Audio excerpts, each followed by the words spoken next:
Welcome Welcome to to Shade and the Shade in the City. City. I'm your girl, Treese. It's Nels. And today we are jumping into our review of 90 Day Fiancé, The Other Way, Season 4, Episode 5, Lies Have Got No Legs. I'm sorry. Lies. Episode 5 or episode 4? No, we are on Episode 5. I detailed the email wrong. We're on Episode 5. You Yes. know what I was looking at? Yes. So if you have not already Shade Squad, please make sure that you hit that like button. And that subscribe button. And y'all, let's just jump into it and, let's get shady.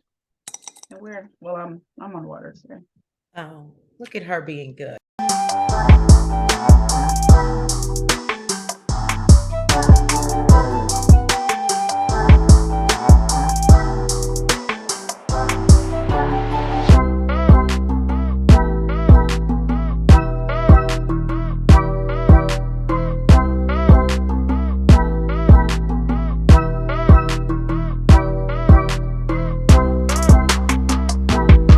So our favorite couple, Nels' favorite couple, Mahmoud and Nicole, they are starting their day after her arrival. His mom is asking how things are going between them. And, he tells her they're fine. He admits that, they fought a lot the night before, but he was just so happy to have his wife and, wake up next to her. Now, Nicole, on the other hand, He even got up and made her some breakfast. I thought that was cute. That was very cute. And even mom is throwing a little shade. She's like, well, I hope she stay this time. So Nicole is, cleaning the floor from her shower. Gotta love 90 Day Fiancé. You learn something every time. So apparently this is something that she does. And, I'm surprised. Well, she said all the bathrooms in Egypt are like that. Apparently, like you just shower and it just, goes on the whole floor and you have to dry it and like get the water down the drain. I don't know how nobody ain't busted their ass yet, but that's great if you can do it. Now she really enjoys her alone time in the bathroom, but knows there are other people out there, and but she's still hogging it. Right. But that's why she also feels like her and Mahmoud need their own place. What she knows there's issues in their relationship, and she wants to address them, but it's hard to do that calmly. So she tells production that she's already homesick. She starts to get emotional, and it ain't even been 24 hours. What happened? Right. And Mahmoud is like, hey, are you okay in there? You didn't fall and bust your ass, did you? And she feels like they're in an endless battle and they have a hard time finding solutions. But he notices the girl has been crying. So he's like, what the hell is wrong with you? And basically she tells him that she's worried about them. She's upset. Her apartment in LA is gone. And she is sad she ain't got no fallback plan no more. Basically, and she's just like, and he's like, but you have me now. Why are you so, you have me. I'm all you need to get by. That's what Mahmoud was saying. Look, who said that? Right. So, and my notes say this is not very comforting for Nicole, because they fight so often. And I even mentioned to Nels, I noticed that he overtalks her and like rushes her off very quickly. Like anytime she's trying to say, he's like, okay, honey. Okay. He just wants her to shut up. I think he's worried it's going to turn into an argument. She does seem to get upset very easily. Like she can be talking about something and like within 2 seconds she's upset or crying or angry, or like it doesn't take much. She can't have a full conversation without getting emotional. So he probably is just trying to like. He probably can't deal with the crazy eyes. He's probably every time she's upset. I know that face. I know that. I said, I wouldn't want to do that either. Okay. So basically he hates seeing her cry and is scared that she's going to want to go home. He tries to explain to her that crying and complaining doesn't make him feel good, as he realizes, he's the reason she's in Egypt. And she realizes that he's not to blame for everything, and they both apologize to each other. And she doesn't know if, them wanting to be together is going to be enough to make the relationship work. And I absolutely agree. It's like my camera. Just because I want it to work, that don't mean that it's going to, Oh my God. Well, I thought it was pretty. I thought it was pretty cool. So since Nicole said she was getting homesick, Mahmoud decides that he wants to take her out and show her around and hopefully make her feel more comfortable. Now, they go to a cafe and she wants to go in, and he tells her that he doesn't think that women are allowed, but in true Nicole fashion, she pushes the issue. Apparently some places in Egypt are only for men, and apparently it's mostly cafes. Welcome back. Welcome back. I had to come back. Even if I was fuzzy, I had to come back for this because why? Because you know I was gonna talk shit. Well, that, and I just don't understand why she can't listen. Yeah. She does. The fact that you haven't done your own research and you're supposedly trying to learn, can you just listen then? Since you won't pick up a book, do some research, get online, do something, let the man teach you. That part. Now it's clear that wherever they are, it seems like they're really not supposed to be, because they was getting all types of dirty looks. Okay.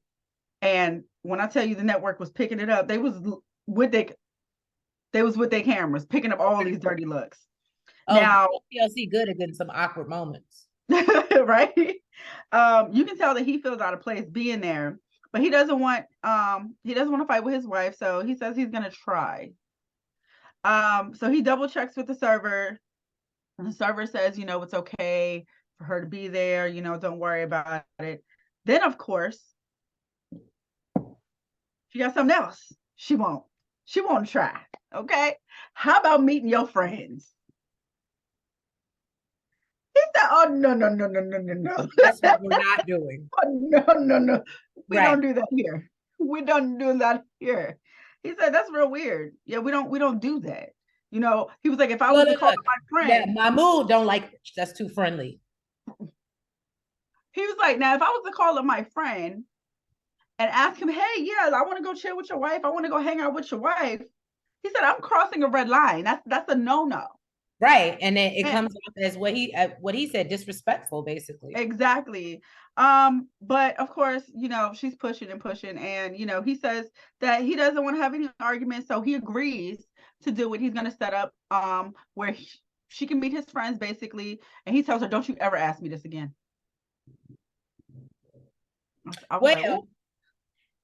He actually takes her to do this. I don't know why. He kept his word. Yes, he did. And of course, I'm glad. You know what? I'm glad he did. It was a learning lesson. Well, he does take her out and, tells her to act like a normal Egyptian wife and tells her that she cannot shake hands. If you can't even shake the hand of the person why would you want to sit down with them? But anyway, so again, learning experience. They sit down with his friends and they're all talking to him instead of her. They've already been waiting for him for an hour. So that's another reason why they're probably a little irritated. It's probably because she takes forever in the damn bathroom. Right. His friends admit that this is their first dinner they've had with somebody's wife. So they're nervous themselves because it comes off a little strange. I wonder what the husbands had to tell the wives. The wives probably thought it was weird too. Like, we don't ever go see your friends. Why are y'all going to see this man's wife? And they probably just said, we going to the cafe. Well, you think they left that part out? Probably, because they know it would be weird. If they think it's weird, imagine what they wives would think. Look, they like, they ain't about to watch it on TV anyway, so. Right. She asked them how they know each other, and they tell her they grew up together and they're like brothers. And she was like, well, what are their thoughts on Mahmoud marrying an American woman? And actually one of his friends is interested in finding him an American himself. And so she's like, well, you should ask Mahmoud for advice. So then there's like an awkward silence, and Nicole, is doing the crazy eyes, and she's sitting there at the table trying to think of questions that she can answer. Well, I think he said something. He said something like that. I think he said like the dude was crazy for wanting to marry an American woman. And I think she thought that he was calling her crazy, so she was getting upset. But then, boo, she should have still been upset for calling the dude crazy for wanting to marry an American woman, because, like, hello, I'm your American wife. Right. But yeah, then she started doing the crazy eyes. Yeah, she started with the crazy eyes, and everybody's like, she looks so sweet and genuine. Okay. So then basically, Mahmoud is like, well, what is wrong with you now? And she's like, I'm just a little uncomfortable. And she realizes that she did it to herself. And they say that they're happy to meet her, and she realizes she needs to listen to her husband. And she still thinks her time in Egypt will be isolating and hopes she can find herself there. Good luck. Right. Debbie is having a hard time getting all her stuff packed up for Morocco. She's apparently trying to take like 5 or 6 suitcases and then plans to mail the rest of the stuff. Girl. For a second. Sorry, go ahead. Touch and go. Go ahead. Keep it. So while she's preparing to go to Morocco, her boyfriend, I'm gonna say boyfriend, is back home skateboarding. That boy is a child. He is. We finally meet him. He is 24. He's from Kismet, Morocco. He says he's a loner and he's like a cat whisperer. What did you say it gave you, Nels? What vibes did it give you? Oh, I'm getting to that. He says he likes working on his family's farm. He says he doesn't have a job because it's a lot of work to kill your own creations. No. What? He said the reason why he doesn't work because he feels like hard work kills your creativity. That's what he said. Oh, is that what he said? I made sure I stopped it and put the captions on. Yeah, see, it was hard to really understand him too, though. Yeah. I was like, I thought he said it's hard work to kill your creation. No, but my whole thing was, I was like, can you imagine us? I mean, some of us Americans do it, but can you imagine if we were just like, I can't work because it kills my creativity? Like, I'm sure there's Americans like that. No, I said I'm sure, we got a few, but apparently this man has all the time in the world because he's up here writing a poem for Debbie while they're recording, while they're professing his love. He got time. He got time today. Okay. He says he's multi-talented. Along with his gothic artwork. I'm sorry. He got a lot going on. He says he's multi-talented. He's a writer, a painter, and a poet. And he says all his artwork is about sadness and misery. And said there's a sadness inside of him. And he expresses it through his poetry and his artwork. And I don't know, he gives me serial killer vibes. Serial killer, psycho killer. I can guarantee you if Debbie's son were to actually meet this man, he would not allow his mother to go. I already know he don't want her to go, but he would not allow his mother to go because he scares me. I love Debbie, but he scares me. Right. He says before he met Debbie, he really wasn't looking for nobody, but he did pray that, if somebody was for him, that understood him, send them to him. And then came Debbie. Okay. Mm-hmm. He says now he knows that there's a huge age difference, but to him, age doesn't matter because a soul never grows. And Debbie is young spirited, and that's who he want to be with. He also said it did get a little bit toxic. Okay. They would fight on social media. She would block him. They would break up for like a week and, work it out. Oh, you know what? Debbie likes to play little kid games. Right? Debbie, so she is young spirited. Mm-hmm. She's definitely young spirited. Okay. Because what she know about blocking somebody? The hell? One thing Osama did mention, okay, is he ain't ready to get married to Debbie just yet. And she don't know. Yeah. And she don't know. Okay. He says he wants to get to know her better first and spend some time with her before they get married. So apparently he gonna drop this bomb when she dropped down in Morocco. Yeah. Now, already with the bull. Right? The lies and deceit.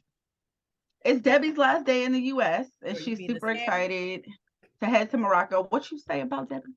I ain't say Debbie. I said you called him the serial, and I said, do you mean the scammer? Because that's what he's doing, and he's smart. I think he a little bit of both. While she's happy, her son Julian is pissed off. Okay, he feels like she's making a huge mistake. He thinks she's Just crazy. because he said, just because somebody's showing you attention, don't mean that you gotta go with them. Like you ain't gotta be with them just because they, you know. You ain't got to So fly this, halfway across the move. Fly. just for some attention, Oh, right? He like basically look, he like just post some thirst trap pictures online or something. Get that right. attention that way. Like you ain't gotta go over there. So then her daughter Sandy calls while they're on the way to the airport, and she basically lets her know that, you know, she shares the same sentiment as her brother, but she does support her with whatever she wants to do because she cares about her, you know, don't matter. Yeah, Julian ain't with it. He's like, no, I don't want this I'm at not all. thinking crazy, but you know, that's what you want to do. You grown, And pay your own Debbie bill. just basically, Debbie just wants him to shut up because she feels like he's messing up her vibe. And, you know, she feels like, you know, all that negativity is going to seep into her spirit. And that's not the vibe she's trying to be on. She's trying to be happy and go see her man in Morocco. So she gets to the airport, and she literally cannot control her excitement. I mean, seriously.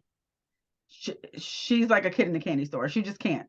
While Julian is just seriously worried for his mom. And in the confessional, he expresses that he kind of feels like he's losing his support system with his mom leaving. You know, that's who he always falls back on. I thought And that was super sad. I did. yeah, I because he felt actually finally like said it. And he even offered to pay his mom to stay. Okay. yeah, he did. And it didn't even matter because through the checkpoint she goes. She's like, I'm out. She's like, I know this is gonna work. I'm going to meet my husband. This is Yeah. the love of my life. And We see Jamie and Chris. Jamie realizes after day 2 that it is a little harder to understand Chris in person than over the phone because it translated everything for her. So they now are using a translator to communicate with each other. who was it Chris, giving you? huh? Who was it giving Paul you? and Corinne. Taking us back to 90 Day season 1, okay? Uh-huh. So yeah, they're basically using a translator to communicate. Chris tells her she wants to go out to a weapon store and buy something to keep them safe.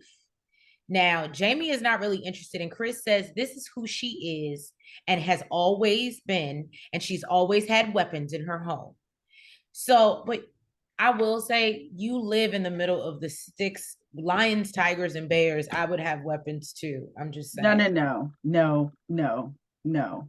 Okay, because then Jamie tried to convince her that this is not a dangerous place.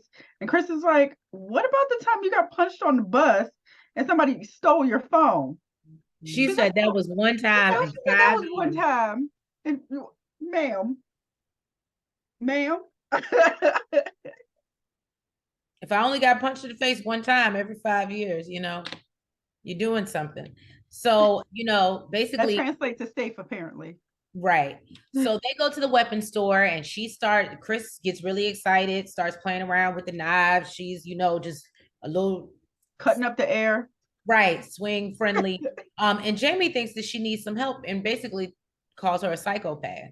Now Chris tells her that, she got a knife like the one she was playing with when she was 8. And Jamie said, well, I got a Barbie.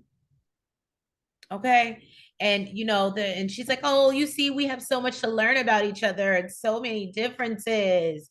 And Chris finally finds a knife, and Jamie asks her, just please don't bring this into our bedroom. This ain't really cute. And Jamie goes on to talk about how it's only day 2. All the things she's discovering about her. Right. And she's feeling overwhelmed by all these new things that she's learning about Chris. And I can't blame her. A whole lot. I can't her. blame her.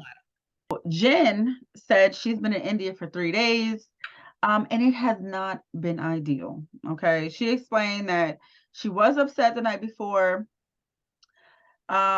with him talking about, his family can force him into a marriage, but he called her and asked her, huh? No, that his family could Mm-hmm. force him into an arranged marriage. Yes.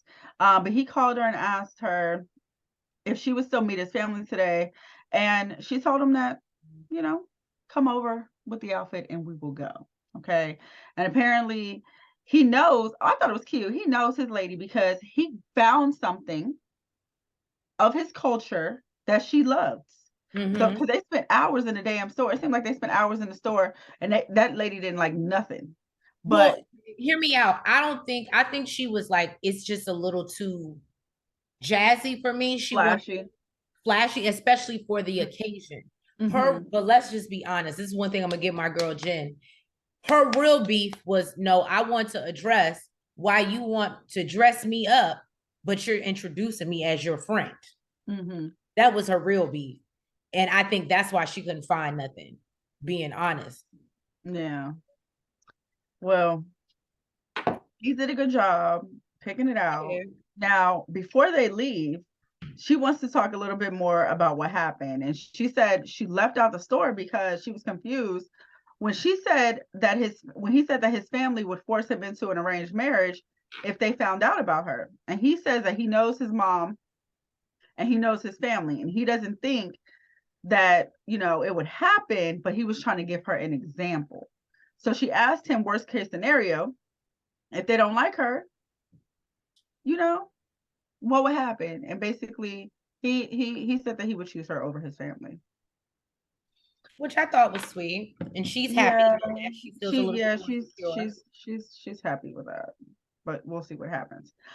So he let her know that his friend Sanjeet will be joining them so that it looks less suspicious because it's just two friends. It's two friends and a girl rather than just him See, and and her. that's what I'm saying. I think that's what's upsetting her. You try to act like you going all in, like, yeah, I'm gonna introduce you to the family, but I'm gonna do it like this. I'm gonna finagle it. It's that would irritate me too. I'm not even gonna lie to you. I don't care how much he got the hair of Jesus. That would irritate me. The hair of Jesus. So Sanjeet gets there, and apparently he's the only one that knows about the relationship and the plan. Okay. Even he said he thought it was stupid. Yes, he did. And it's Jen asked him how he feels about the bullshit. plan, and he says that he thinks it's going to look suspicious, and they're going to think. Basically, he thinks that it'll make things worse. Because he's like, this is not something we normally do. People don't travel and then go sit down with your parents. That's not the standard in India. And he says that if they find out, they will force him into an arranged marriage, and they're already looking. The look on Jen's face. Actually, this really is Jenny and Sumit's whole storyline. Uh-huh. Wow. I really could just call her Jenny. I'm just saying. I I mean, really could just call her. But of course, she got his ass about being dishonest with her. Rishi says his parents are going to do their job. That's what they're supposed to do. Once you reach a certain age, they're supposed to find you somebody to marry and have children with. But he ain't giving that no energy at all. So he's like, don't even worry about it. He says it's super new. They only started looking about a month ago. About a month ago. Keep that in mind, because that was a lie. But he didn't want to tell her because, he didn't want to make things worse between them. And he said that he did tell his parents that he wasn't going to marry anyone until he found someone. And he let them know basically when he found that special person, and it's his choice. Jen said, regardless of how upset she is, she's still going to go along with the plan and go meet his family. Basically, so on the way there, he's just worried that she's going to come there with like a bad vibe and, come into his family's house like she did. Huh? Or an awkward one like she did. Mm-hmm. So Rishi and Jen finally make it to his family's house, and they remember her. And she says, she's still really angry, but she's also curious. So she wants to see how they react to her. I said, Jen, let me tell you something. This girl, she's something else, okay? Rishi's sister, she was shocked. And basically she asked him, what is she doing here? Basically. And Jen said, the sister is hip. The sister's hip. You ain't putting no of it on her. So Jen answered the question, and she said that, she recently moved there because she loves Jaipur. And everybody is just super suspicious of them. Even right the mama is like, what about us Indian people And is so the, interesting to you all. exactly, that she wanted to move here. And then she invites herself to the two weddings for her sons in the conversation. Like they real cool. Rishi being one of them. And I'm mad that I'm just mad that because I think it would have rubbed anybody the wrong way when you sit down and y'all act like y'all known each other for years and y'all hang out and now you're inviting yourself. That's a whole nother person to feed. I understand Indian weddings. I've heard of some of the best weddings, but that's a whole nother mouth and person to feed and eat and drink. Oh no, boo boo, you ain't gonna be doing no self invites. So she asked if she's found any potential wives for Rishi. That's not awkward. Right? And his mom says, yes, there's some proposals coming. And the uncle says, yeah, the proposals do come, but they just don't match. Maybe, she's too short or uneducated. Then she asked if it's okay if he marries a woman outside of their religion.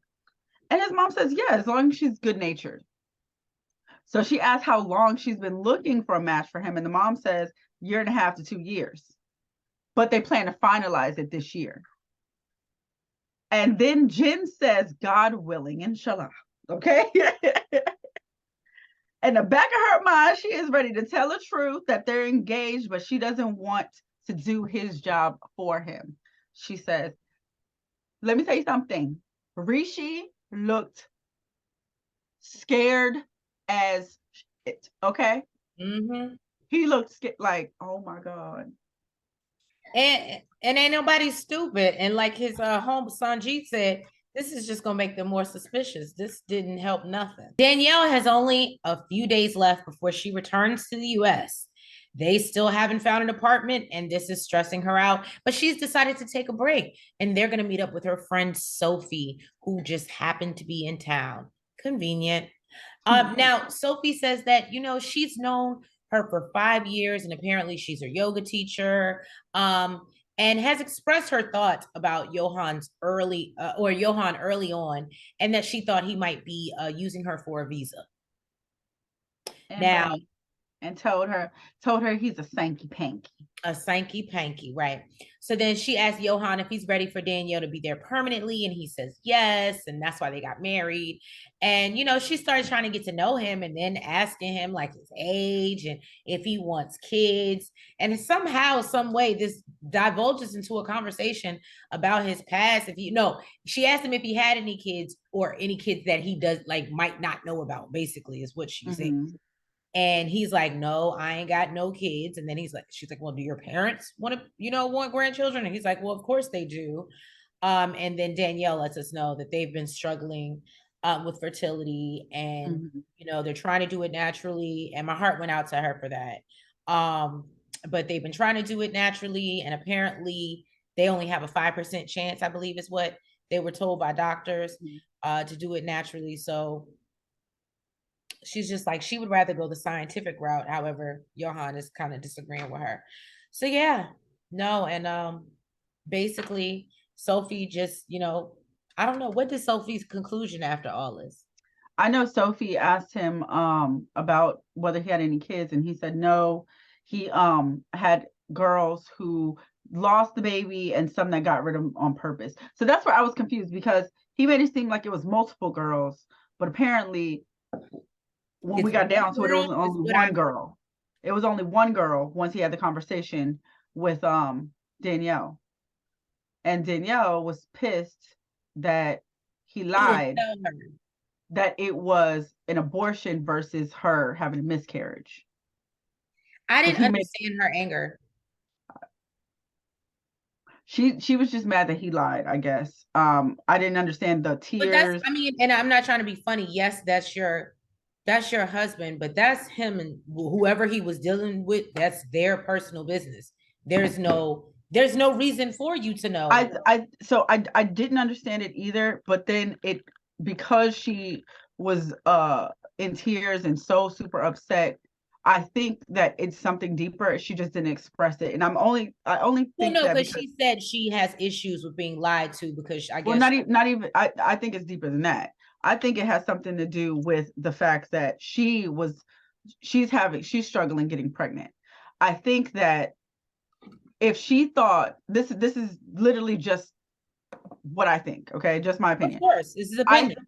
I think that she had this idea in her mind that the ex had a miscarriage, right? Which means that if she's having problems with the same person getting pregnant or miscarrying or whatever, then maybe it's not fully her. Maybe Okay. it could be him as well. Look Because at that. the Dig other in woman deep.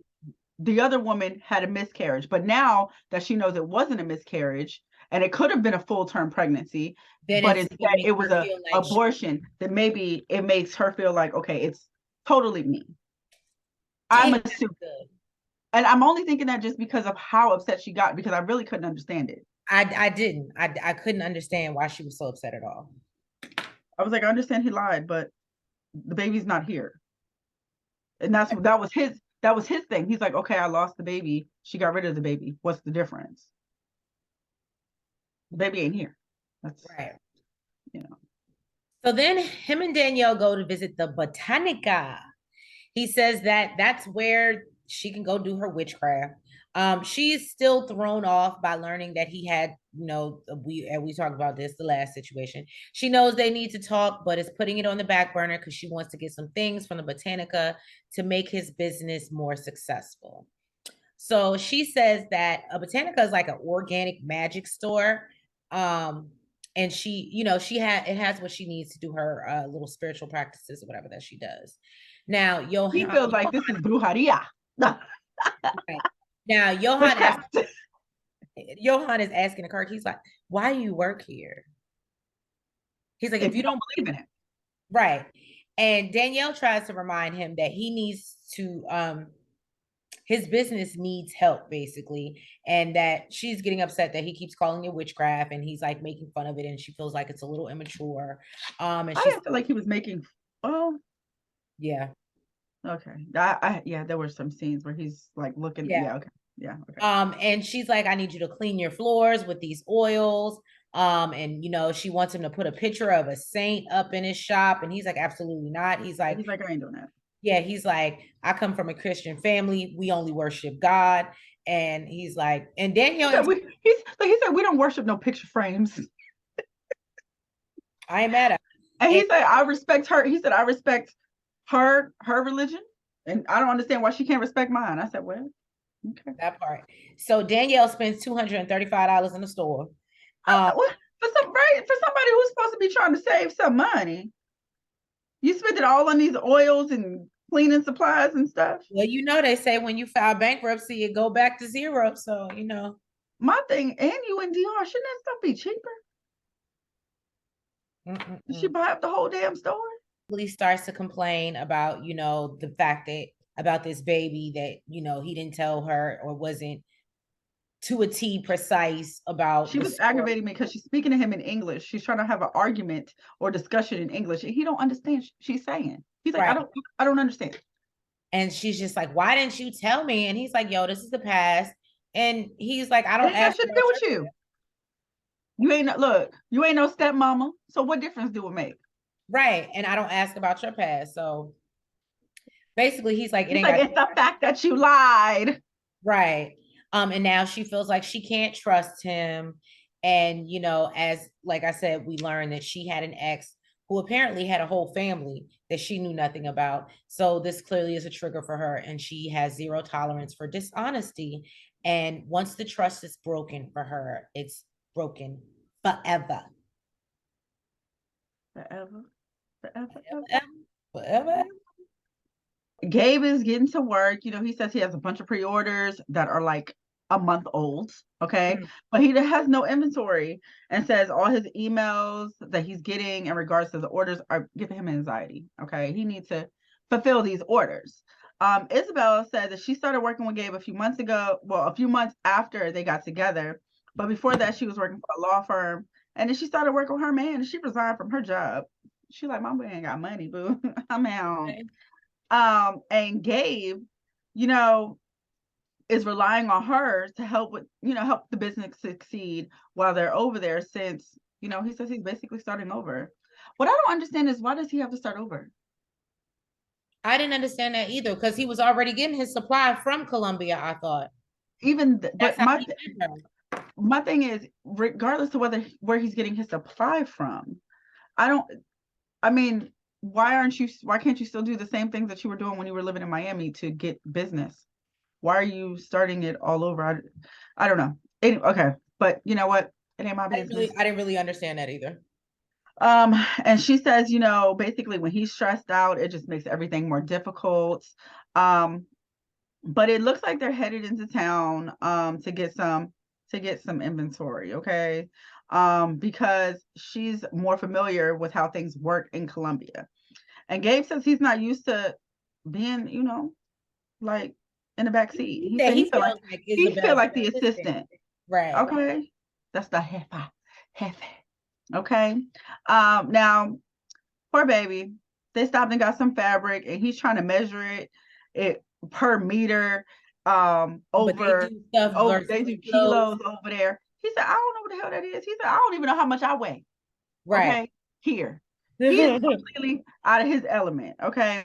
So then they take the fabric, I guess, to a seamstress. Huh? That would so be me. Like, I don't even know how much I weigh, okay? So then they take the fabric to a seamstress to get the boxers made, and then he realizes he left his whole logo in Miami. But I'm thinking maybe I think he has the logo already in patches, is what I'm understanding, is what I'm guessing. And I guess you sew them in. So she's telling him, okay, you just have to buy more. You just got to do more. He's like, no, that's way too much money. And then apparently he's getting super frustrated because he's saying to get them from Miami to there will be $300 plus it'll take like a month to get there. Apparently, I guess mail just runs super slow from Colombia. I know Isabel thinks he's doing the most, and she's like, I would just handle things a little bit more calmly, but Gabe. Yeah, but you're also not the one paying the bills, and you're not the one a month behind in inventory. So that's not nice. I mean, he's the one with all the overhead and stress on his shoulder. So facts. When you're stress free, of course, it's easy to say don't be stressed. Well, you have huh? I said you have points. Yeah. So she tried to calm her boo down, but yeah. I mean, unless you're gonna fly to Miami and go get my for me, then I can't. So yeah, he said I ain't trying to hear that ish. I'm just saying. All right, guys. Well, I do apologize for my camera woes. It's again, you can donate to the Cash App. It's on the screen. Still Pisces season. It's still Pisces season. I mean, giving should be year round anyway, This I mean it really should. You should give just cause, look, it's doing it again. But by all means, it almost did that thing. Oh, where it just warps my whole face. Yes. But you guys, by all means, donate to the Cash App. We appreciate the love. We appreciate the support. And if you don't want to give anything, what's free are likes and subscribes. So you can comment. So yes, we appreciate you guys. If you have not already, please make sure that you hit that like button. You comment. You subscribe. And you hit the notification bell. And we will catch y'all for another review of 90 Day Fiancé next week. Have a good night. Good night. Bye-bye.